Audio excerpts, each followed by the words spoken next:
This channel does not promote any violent, harmful, or illegal activities. All content provided by this channel is meant for an education purpose only.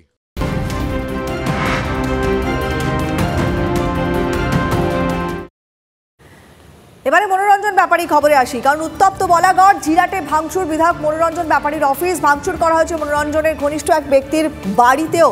গতকাল হুগলির যুব তৃণমূল নেত্রী রুনা খাতুনকে নিশানা করে Facebook post করেন মনোরঞ্জন ব্যাপারী। তিনি দুর্নীতির অভিযোগ তোলেন, পাল্টা জবাব দেন রুনাও। আজকে আবারও ফের ফেসবুক পোস্ট করে রুনাকে নিশানা করেছেন মনোরঞ্জন ব্যাপারী। বিধায়ক অভিযোগ করছেন যে রুনাই নাকি দলবল পাঠিয়ে ভাঙচুর চালিয়েছে। সেই ছবি আপনাদের সামনে, এই সেই পোস্ট, ফেসবুক পোস্ট মনোরঞ্জন ব্যাপারীর, যে তিনি কলকাতায় রয়েছেন। তিনি খবর পেয়েছেন রুনা খাতুন নাকি তার দলবল পাঠিয়ে তার বিধায়ক কার্যালয় ভাঙচুর করেছে। এই সেই কার্যালয়ের ছবি আমরা আপনাদের সামনে তুলে ধরেছি। এর আগেও রুনার বিরুদ্ধে অভিযোগের আঙুল তুলেছিলেন মনোরঞ্জন ব্যাপারী, আবারও এবারে ফেসবুক পোস্টে তার দিকেই অভিযোগের আঙুল তুললেন মনোরঞ্জন। আশিক ইনসান রয়েছেন আমাদের সহকর্মী টেলিফোনে। আশিক, এ তো দেখতেই পাচ্ছি কার্যালয় পুরো ভাঙচুর করা হয়েছে, রুনার দিকে সরাসরি অভিযোগের আঙুল তুলেছেন একেবারে সোশ্যাল মিডিয়ায় পোস্ট করে মনোরঞ্জন ব্যাপারী। তা রুনা দেবীর কোনো বক্তব্য পাওয়া গিয়েছে? দেখো, আমরা ফোনে যোগাযোগ করেছিলাম তার সঙ্গে, তবে তিনি কোনো প্রতিক্রিয়া দেননি। তিনি প্রথমে আমার ফোন ধরেননি এবং তারপরে যখন তাকে আবার ফোন করা হয় তিনি পরে সাংবাদিক বৈঠক করবেন এমনটাই তিনি জানিয়েছেন। তবে আমরা সকালবেলা এসে যেটা দেখলাম যে এই যে বিধায়ক কার্যালয়, বিধায়ক যেটা অভিযোগ করছেন যে রুনা খাতুনের দলবল এই বিধায়ক কার্যালয় ভাঙচুর করেছে, একেবারে কার্যত তো ভেঙে তছনছ করে দেওয়া হয়েছে এই বিধায়ক কার্যালয়। এমনকি বিধায়কের যে কার্যালয়ের উপরে যে লেখা রয়েছে বিধায়ক কার্যালয়, সেই বিধায়ক লেখাটাও কিন্তু গোবর বা কাদা দিয়ে সেটাকে লেপে দেওয়া হয়েছে এবং বিধায়কের নাম সেটাকেও গোবর বা কাদা দিয়ে লেপে দেওয়া হয়েছে।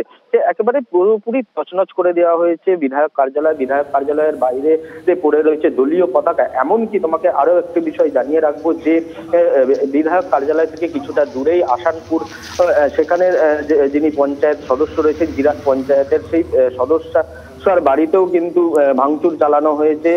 তার স্বামীকে মারধর করা হয়েছে।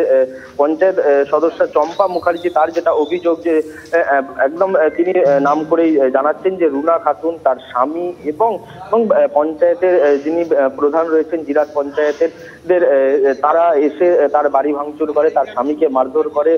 তার কারণ তারা তৃণমূলের যিনি বিধায়ক রয়েছেন মনোরঞ্জন ব্যাপারী, তার খুব ঘনিষ্ঠ এবং সেই কারণে তাদের উপর মারধর করেছে। তিনি তো বলেছেন তিনি বলাগড়ে আসবেন এবং এবারে তার পাল্টা দেওয়ার সময় হয়েছে। তুমি নজর রাখো মনোরঞ্জন ব্যাপারী বলাগড়ে পৌঁছানোর পরে কি হয় পরিস্থিতির দিকে, আমরা আবারও পরবর্তীতে যোগাযোগ করব।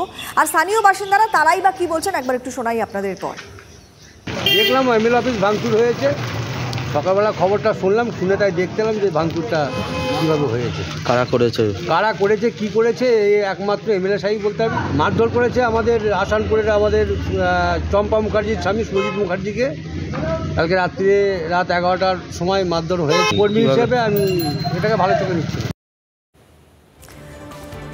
আর রুনা খাতুন, যার বিরুদ্ধে একেবারে সোশ্যাল মিডিয়ায় অভিযোগের আঙুল তুলে পোস্ট করেছেন মনোরঞ্জন ব্যাপারী, তার সাথে এই ঘটনার পরে আমরা কথা বলেছিলাম। কি বলছেন শুনুন। প্রথম কথা হচ্ছে, এই লোকটার সম্পর্কে আমার কথা বলতেও ঘেন্না করছে বর্তমানে, কারণ উনি ফেসবুক পোস্ট করতে করতে দিশেহারা হয়ে বেহুশ হয়ে গেছেন। রাজ্য রাজনীতির টাইম লাইনে থাকার জন্য আমাকে ব্যক্তিগত কুরুচিকর আক্রমণ করছে এবং এখন ওনার কার্যালয় ভাঙা নিয়ে যেটা বলছে, উনি এসে খোঁজ নিই যে উনি জনগণের সাথে কি কি করে রেখেছে, কার থেকে কি করে রেখেছে, কি টাকা নিয়ে রেখেছে, পয়সা নিয়ে রেখেছে, মানুষকে আশ্বাস দিয়ে রেখেছে। জনগণের স্বতঃস্ফূর্ত বিক্ষোভ নয় তো, সেটা ভালো করে খোঁজ নিই, কারণ আমাদের এত নিম্ন রুচি হয়নি যে ওনার কার্যালয়, আর যে কার্যালয়ের কোনো অস্তিত্বই নেই, কোনোদিন বসেই নি, উনি বলাগড় মাসিকে কি পরিষেবা দেবেন? যে উনি তো একটা নারীর কোল থেকে, গর্ভ থেকে জন্ম নিয়েছেন, তাহলে উনি একটা নারীকে এই ভাষায় কি করে আক্রমণ করতে পারেন? আমি আইনের দ্বারস্থ হচ্ছি। মনোরঞ্জন ব্যাপারী, তার সাথে আমাদের প্রতিনিধি প্রদীপ্তকান্তি ঘোষ গতকাল কথা বলেছিলেন। কি বলেছিলেন সেই এক্সক্লুসিভ কথোপকথন এবার থাকছে, শুনুন। দুর্নীতির বিরুদ্ধে সরব হচ্ছেন, তাই এই অবস্থা। একদম তাই। দিদি মমতা ব্যানার্জি আমার উপর বিশ্বাস রেখেছেন, আমি কেমন মানুষ দিদি নিজে জানেন বলেই আমার উপর ভরসা রেখেছেন। মানুষ যখন আমাদের এসে বলছে যে আমার পাড়া দিয়ে 8000 গাড়ি চলে মাটি বালির সময়, বলছে যে আমাদের সারা রাত ধরে গাড়ি চলে, আমরা ঘুমোতে পারি না, আমার বাচ্চারা ঘুমোতে পারে না। একটা কিছু করুন। তো যদি ন্যায় কাজ হবে দিনের বেলা করো, রাত গভীর কেন? বালি বন্ধ করেছি, যুগর বোর্ড আমি বন্ধ করেছি। রুনা খাতুন স্কুলে যায় না মাসের পর মাস, একদিনই গিয়ে সই মেরে বেতন তুলছে, বন্ধ করতে চেয়েছি। এই হচ্ছে আমার উপরের আক্রোশ। আমার কাছে প্রশ্ন, আমার দুটো নিরাপত্তা রক্ষী, একটা বেঙ্গল দিয়েছে, একটা ক্যালকাটা দিয়েছে। প্রাণহানির আশঙ্কা করছে একদম। তাকে ডেকে কেন তুলে নেওয়া হলো? সেই রাত্রে, যে রাত্রেবেলায় তুলে নেওয়া হলো, সন্ধ্যেবেলায় তুলে নেওয়া হলো, সেই রাত্রে কি ওদের উদ্দেশ্য ছিল? যে একটা সিকিউরিটি মা আমার কাছে নেই, আর একটা সিকিউরিটিকে তুলে দিল। তাহলে ওই রাত্রে ওরা কি করতে চেয়েছিল? আমাকে এরকম অরক্ষিত করার উদ্দেশ্যটা কী ছিল? তাহলে ষড়যন্ত্রটা কত দূর?